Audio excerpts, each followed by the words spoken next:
Ah, dreams. We all dream when we're asleep.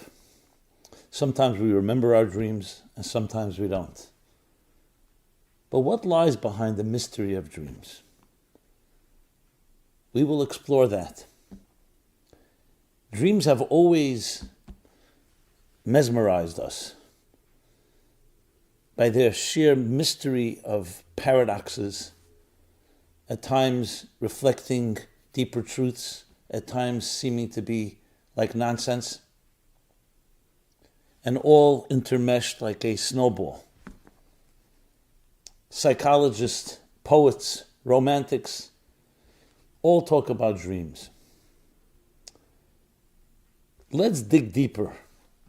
A dream gives us a glimpse into what is going on behind the curtain, under the dashboard, into our inner subconscious or superconscious psyches. So please join me as we discuss the Kabbalah of dreams and learn about a dimension of yourself that often remains concealed on the surface level.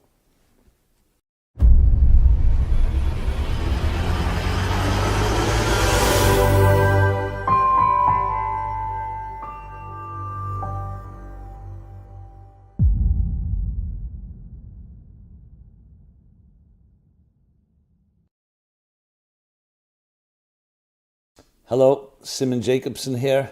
We will be speaking about the Kabbalah of dreams. This program is dedicated by Seth Yakatan in honor of his beloved mother, Chaya Bas Sarah's yahrzeit on November 22nd. Dreams. Dreams from the beginning of time and history have always mystified us. What is a dream? Many dreams we don't even remember. We just remember something happened. And those that we do remember are often entangled, embedded, concealed with all kinds of paradoxes. Where do they come from, these dreams? And what do they tell us?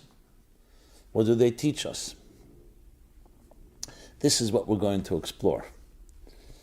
And briefly, just as an introduction, we all know we have our conscious minds and we have our superconscious, that which we're not aware of but lies behind the curtain or under the dashboard. And a dream indeed is a glimpse into a deeper part of our minds, where things are not necessarily always rational and structured as it is when we're awake and thinking in a structured and an organized manner. So the mere fact that they're not organized, the mere fact that they're an entanglement of so many different elements, often a narrative that combines all kinds of different details, some things even completely absurd, that itself is a revelation of a reality that is not defined by the structures that we're so accustomed to. And that's very much part of the mystique of dreams. So, let's begin with a Talmudic statement that says the following. There is no dream without nonsense. On the other hand, every dream has a glimpse, has a taste, gives us a peek into a deeper reality. The challenge is that they all come mixed together and it's hard to distinguish what is nonsense, what is not nonsense. Then, of course, there are those that get obsessed with dreams and they have difficulty taking care of their lives when they're awake. So you have to also put it into context. To just focus on dreams and not focus on the responsibilities of your conscious waking hours can also be a distortion. So things have to be balanced. So the way the Kabbalists, the mystics, explain the psychology of the human psyche is that there are generally two dimensions. There's the conscious self, and I'm going to call it the superconscious self. Some psychologists use the word unconscious or subconscious. Let's use superconscious and conscious. Because why am I calling it superconscious? Because it's above conscious. It's not below conscious. It's not sub, it's above. It precedes consciousness. which means that in our minds, there's what we're aware of. What you're aware of right now, listening to me speaking, or other things that you may be reading, or conversations you have, or just your general thought process, is your conscious life. Now, conscious doesn't mean you're conscious of it every moment, but it's always accessible. Listen, we have millions of ideas in our mind. You're not accessing them all the time, but think of it like your hard drive. All you need to do is press a button. You say, oh, I want to think now about something I began thinking about yesterday, or a year ago, 10 years ago. That's the conscious. The difference is it conscious as in, is it active? We'll call it active consciousness, or is it inactive consciousness? But then there's another dimension, which is the superconscious.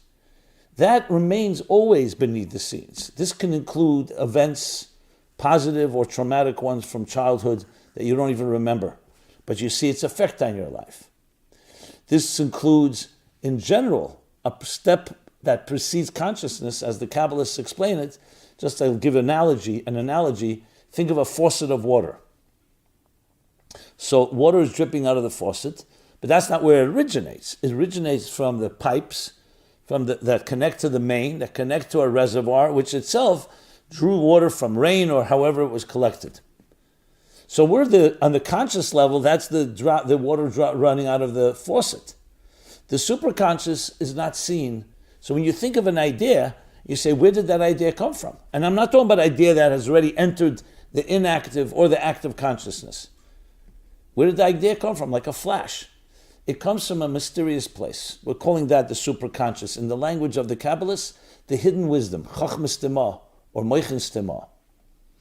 Just to give it a contemporary example, I remember reading a book, I think it was called Storming Heavens, America's love affair or romance with LSD. You'll see in a moment the connection. So it was in the late 40s. Professor, it wasn't a professor, he was a chemist, worked in Dr. Hoffman, Albert Hoffman, I believe his name was, worked in Switzerland, in either for Pfizer or one of the pharmaceutical companies, and he was seeking to find a drug that would induce or simulate madness, what was called madness in those days. Today we would call it chemical imbalance or other names for mental health challenges. He was looking for something, and he was trying to create a synthetic drug that would induce it. Now, you couldn't just experiment on anybody, so he experimented on himself. And what he did was, because he didn't know what would happen, he was always at risk. He may take something that would really kill him. So he had a tape recorder, wherever, both in his lab and in his home, as well as notebooks. So in case something was happening, some type of shift of consciousness, he would immediately record and write notes as long as he was conscious. So that way, no matter what happens, there'd be a record of what took place. Well, long story short, he experimented, and he finally came with some type of chemical combination, which would later be called LSD, which is an acronym for the chemicals that he had mixed together. And he was going home for lunch, when he had ingested this chemical, this synthetic, and he was riding on his bicycle in Switzerland, and the way he documents it is that he was riding on a bicycle in a very beautiful, hedges were on both sides. There was a path that went with many, many trees and hedges, and he was going home. As he was riding on his bicycle, he suddenly feels some shift.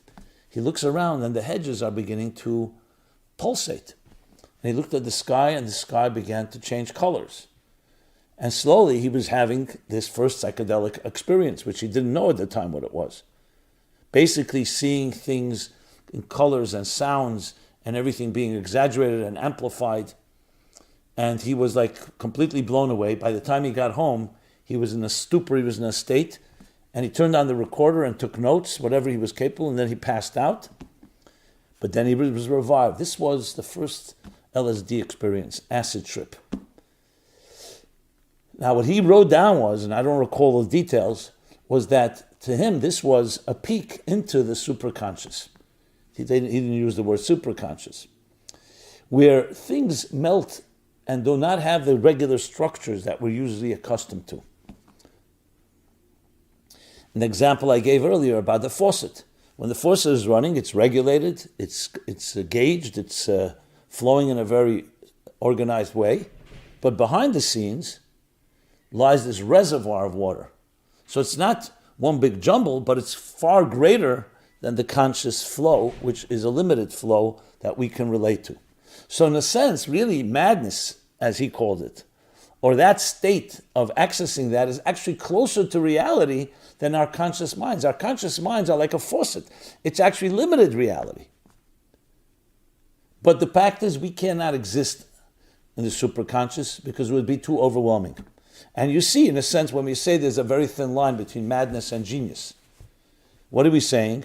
We're saying essentially is that madness is things so disorganized that it overwhelms you. Genius is that channel is open, the faucet is open, but not to the point where it breaks and it just begins to flood. You know, when you see a faucet breaks down, then it just floods. But let's say it's almost to the point of flooding, that would be genius. You go a little step over and it turns into madness. Another example, you may have seen that TED Talk in the book, The Stroke of Genius, by a neuroscientist. And she talks about her stroke. She went into neuroscience because of her brother had schizophrenia. So that was her passion, wanted to understand the mind. And then she had a stroke that affected her left brain. And therefore, the right brain was functioning, but the left brain wasn't. Now, the difference between the left brain and right brain, she explains, the left brain is the details. Let's take an example. When you're brushing your teeth, you have a brush, you have your fingers, you have your mouth. If you're on the left brain, she said, I was able to see the toothbrush, the toothpaste, but I could not take it to me because I couldn't focus on the details. The right brain connects everything. So in effect, when anything we're doing has two aspects to it. There's the details that are necessary, but then there's the connection. Like brushing your teeth is not just taking a brush. It's taking the brush to your mouth. There's something that needs to create a sequence. If you only had details, they'd all be disconnected. So very much life is a combination of details, but then there's a so-called a conglomerate, a synergy between the details. The right brain focuses on the synergy, the left brain focuses on the details. And you need both. You need a vision to build a house, but then you need bricks and mortar and all the details to build it. One without the other is lacking. So in a healthy human being, they both work together. In a sense, the peek into the right brain gives you a sense of where everything melts into one, where you just see the oneness of things. Well, let's bring it back to dreams. A dream is a peek into that superconscious. That's what a dream is. And that's precisely why it doesn't make sense to us. Because we are used to structure. If someone said to you right now, read a 500-page book in a minute, you'd say, no, I can't read it in a minute. I'm not just talking about the speed of reading. The way our minds process is line by line, paragraph by paragraph, chapter by chapter, until we finish the story, the narrative. That's how the mind is able to contain things. If in some way the mind did not have that compartmentalization, we would go crazy. In many ways, depression and high levels of anxiety is somewhat of a chemical imbalance. What's a chemical imbalance? Think of the mind as compartments. Something really negative happens to somebody. A loss, a death, a trauma. So at the moment, we're overwhelmed and shocked. Very difficult to function in trauma. What happens in time, in healing, the catharsis, that we begin to compartmentalize. A loss, a death that happened a year ago, 2 years ago. Yes, it's still in our consciousness, in our inactive consciousness or active one, but it's the compartmentalization of our chemicals allow us to let it recede and we can focus on other things in life. Imagine you cannot in any way in any way minimize or diminish the intensity of a traumatic experience. That there's no forgetfulness. It's as if you're living in it, even if it happened 20 years ago. What they call post-traumatic syndrome, PTSD. What happens? The trauma is still living with you. That means that the compartments are not completely compartmentalized. We need compartmentalization to be sane. So in a way, limited consciousness is critical for our own sanity, because we need to be able to say, okay, that happened, it's true, it was a very negative experience, but now I'm not there. So in general, life then is based on structure. So yes, you do have memories and you do have some general narrative, but it breaks into details. The left brain, right brain, and we need both. If somebody is in a place where there's no compartments, they can simply not function. That's where people's minds are racing. They completely lose it because so much is happening. So the other side of it is people who compartmentalize very well. The genius, or don't use the word genius, people who are smarter or their minds work in a more efficient way, they have both compartments, but the compartments are not as tight. So they're not very narrow. They connect things very well, but not to the point where they lose the compartments. So like anything in life, the human body, for example, is made up of many components. The healthy body has to have, each component has to do what it needs to do. The mind, the heart, the liver, the lungs, and so on. If they would lose sight of their own identity, we would not be able to function. On the other hand, if they were completely separate entities, you wouldn't have one cohesive, healthy body. So that's the power of it, is the harmony within the diversity. It's as diverse as it gets. If someone did not know better and they saw a human being dissected, God forbid, and didn't know, an alien would see that, a Martian would see that, they'd never know these things all come together. So you'll see any beautiful structure, whether it's a man-made structure or it's a natural structure, it consists of these two elements, the structure and the details, but they speak to each other. Like a conductor of a symphony, different musicians, but the conductor is keeping a cohesiveness, so it's one story, one narrative made up of details. Our waking hours is focused far more on the structure. When we're asleep and the conscious mind, so-called, also goes to sleep, what opens up is the mysterious world of the superconscious. And one of the ways it expresses itself is through dreams. A dream is an experience of the superconscious. The problem is it doesn't work by the rules of structure. So a dream can be complete nonsense, things that, why are you even dreaming that? Or it can be a combination of events that happened today, yesterday, 10 years ago, and then suddenly gets all connected in a very strange way. It's not even a narrative. You'll have characters that don't know each other, but in your dream they'll come together. The first thing is we need to know that don't try to make sense of it. Because if you're trying to take the superconscious and put it into conscious structure, it won't work. What you want to do, if you are indeed analyzing a dream, is want to dissect and say, okay, let me see what elements I can extract and maybe learn something from it. But as I said earlier, it's also critical not to become consumed with it. I know people whose life is not working out and they become desperate, or it's even somewhat of sensationalism. Interpret my dream. People come to me all the time. So I remember my teacher, my mentor, saying to someone, before we interpret dreams, let's first figure out what we do when we're awake. Now, of course, we have dreams. We have dreams in the Bible, Jacob's dream. We have Joseph's dreams, interpretation of dreams. But that's only in addition to a responsible conscious life. If you don't have your conscious life in order, to go to dreams can be a form of escapism. Just like many things, when things are not going well, we escape. So it has to be put into context. On the other hand, dreams do give us a glimpse into that superconscious state, and it has, as I said, sometimes you'll never figure it out, sometimes you could get something.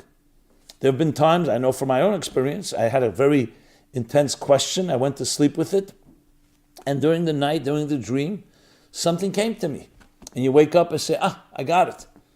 Now, it's not necessarily in a very structured way, as I said. It's like it can be completely enmeshed in a million other things that are going on. But some glimpse, something came from a deeper place. And in truth, the Talmud also says an interesting thing, that a person dreams at night about what they think by day. So if you focus on something by day, it's likely it'll appear in the dream. It's not always the case. Because it's interesting, dreams will sometimes focus on something that you really matter to you, not necessarily you thought about it by day. I remember thinking about this once, something I really was concerned about during the day, and by night I never dreamt about it. I dreamt about something else. And then I realized that something else has significance. But it's a complicated process, and there's really no formula. We need to know that it is a glimpse into that reality, and that's one of the reasons we're given dreams, is to realize that there's more to life than what meets the eye. There's more to life than the structured conscious mind that we have and feelings. And it's a gift to know there's another reality. Whether we can understand that reality or not is another discussion, is another issue. But the fact that there is something that makes you tick. Now it makes total sense. We all know that. When people, for example, have an anger streak or other virtues or vices in their personality, they're most often, I'm not talking about superficial things, they're most often coming from a deeper superconscious place, whether we know it or not. So you don't need a dream to recognize that, like anything has a behind the scenes, what's going on under the dashboard, as I said, behind the curtain. But a dream is an actual glimpse into that. So I would like to say that a dream is also an humbling experience, because it humbles you into realizing that what you know about life and what you know about your own structure of life and the patterns and routines, the things you depend upon, is only the tip of the iceberg. And that's a good analogy here, the tip of the iceberg. It's what you're aware of. It's not what you're not aware of. It's not the superconscious. And I should add, in the Kabbalistic writings, they talk about 2 levels of superconscious, which the truth is there are many more, infinite levels, just like you speak about microscopic or subatomic particles. So the sub, and the sub. Who knows how far down the rabbit hole it goes. So the same thing in the superconscious. There's the superconscious, the superconscious. So superconscious, I talked before about active and inactive consciousness. There's also, in a sense, an active superconscious and a completely, fundamentally concealed superconscious. What do I mean by saying that? There are things in the superconscious that are beyond consciousness, but they're not completely off limits, which means you will get a glimpse. They will emerge. They may take effort. With effort and with a certain commitment, you're able to draw from there. That's why a person who really struggles and exerts themselves can open up the channels of the faucet, and more flow of ideas will flow in from the superconscious. But then there's a level of superconscious that really remains beyond conscious altogether. And that's the way it should be. Now, of course, there's a desire, a temptation to want to taste it, but it's like the very fact, as soon as you become aware of it, it's no longer there. Like mercury. That is why when Moses asked God, show me your face, show me your glory. And God says, you cannot see my face and live. But I will show you my back. I will show you a dimension that you could contain. But the dimension that's beyond, the only way you can experience it is by not looking. So it doesn't mean you don't experience it, but you have to get yourself out of the way, because I want to own, like conscious mind, I understand something. The superconscious is really, there's no I. And that's really the purpose. That's why I called it humbling. It teaches us humility, that it's not just about you. So let's talk a moment about intelligence in that way. Most people see the mind as being our most powerful asset. I understand things. I'm able to process, evaluate, and come away with some conclusions. Maybe I can build a business and make money. I can innovate. That's what the mind is. And it's a very powerful tool, a very, very powerful tool. However, there's something else about intelligence that many of us don't focus on. It's not an end in itself. Intelligence is here to help us reveal a higher truth. Keep that in mind. It's not just you're a smart guy or smart woman and you're able to innovate, and then whatever the benefits you get from that. Or you just are able to see things more than others because of your intelligence. But it's about experiencing a higher truth. So in a way you can say, I understand something, or the idea is understood. Is the idea capturing me, or am I capturing the idea? Do I own the idea, or does the idea own me? So there's one level where I understand, and then there's another level where you get lifted and absorbed into understanding. There's an expression by the prophet Isaiah, he says, that in the future it will be a world filled with divine knowledge as the waters cover the sea. Think about it. The waters cover the sea. Knowledge is compared to water, but you can have water on land. That's like conscious intelligence.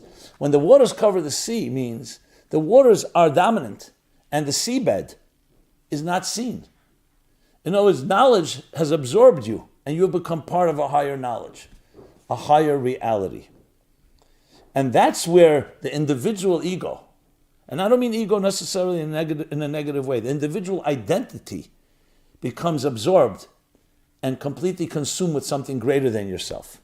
Think of staring at a natural wonder, beautiful piece of art, listening to exquisite music. What happens?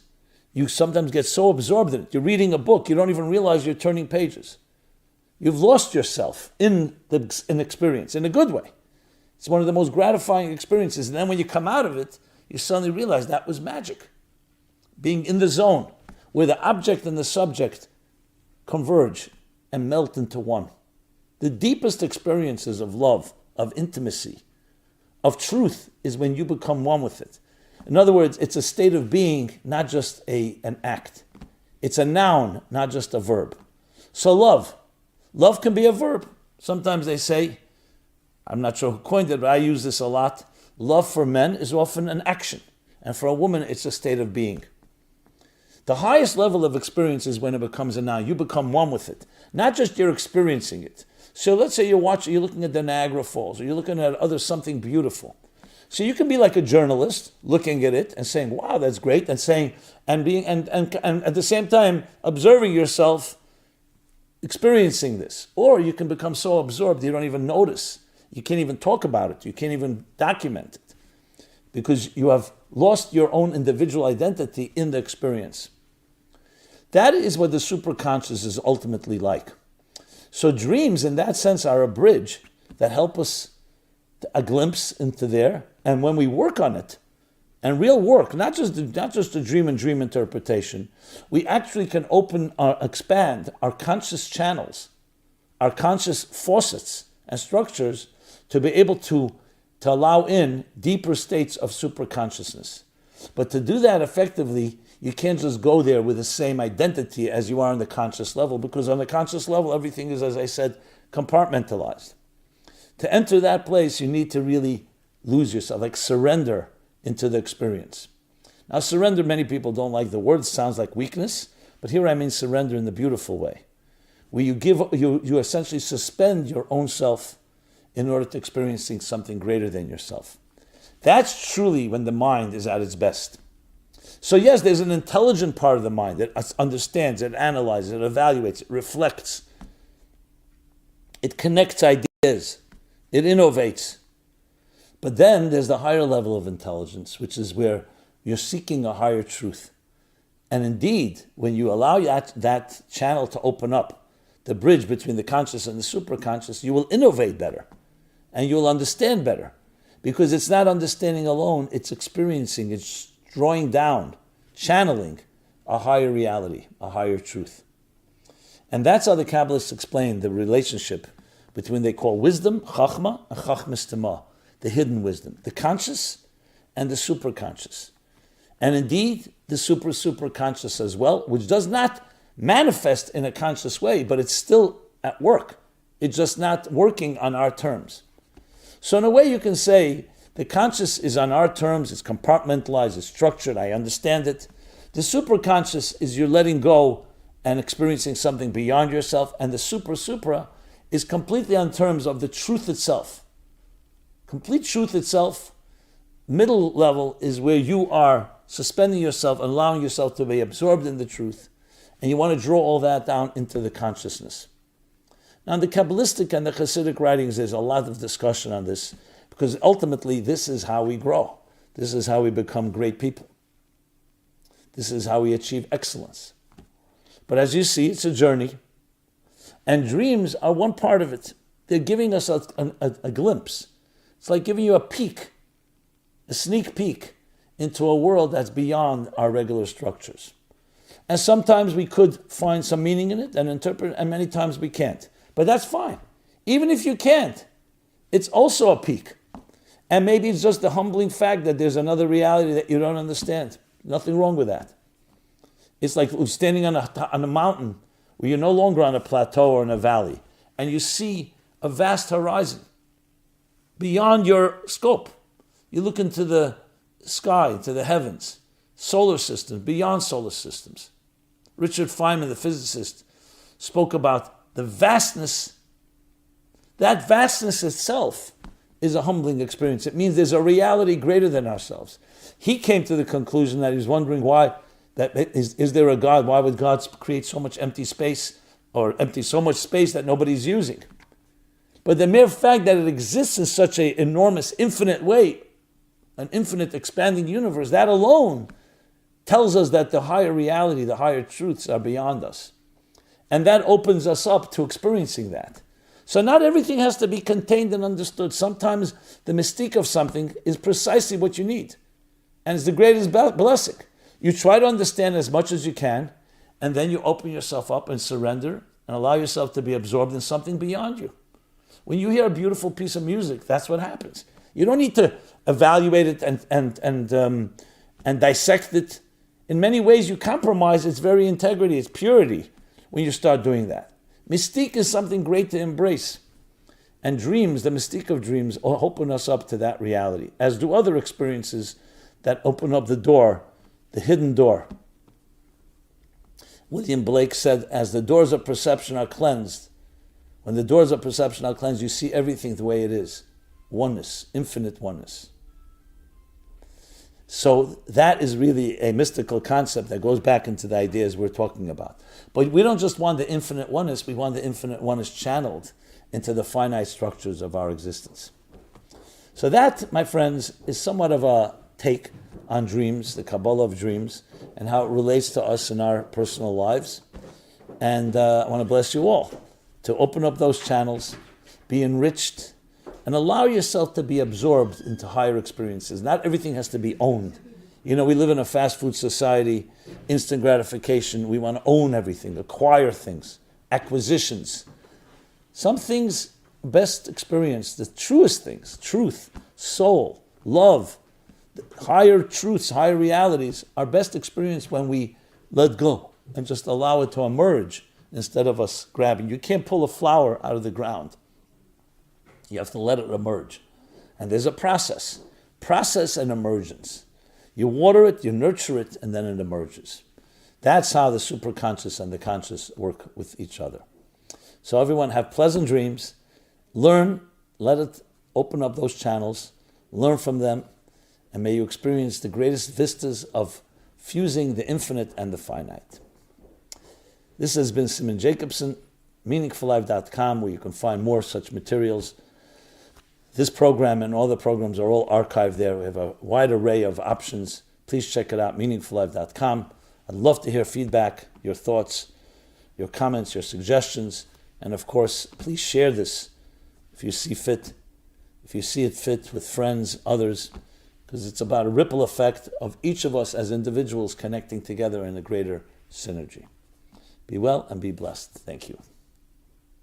This program is brought to you by the Meaningful Life Center.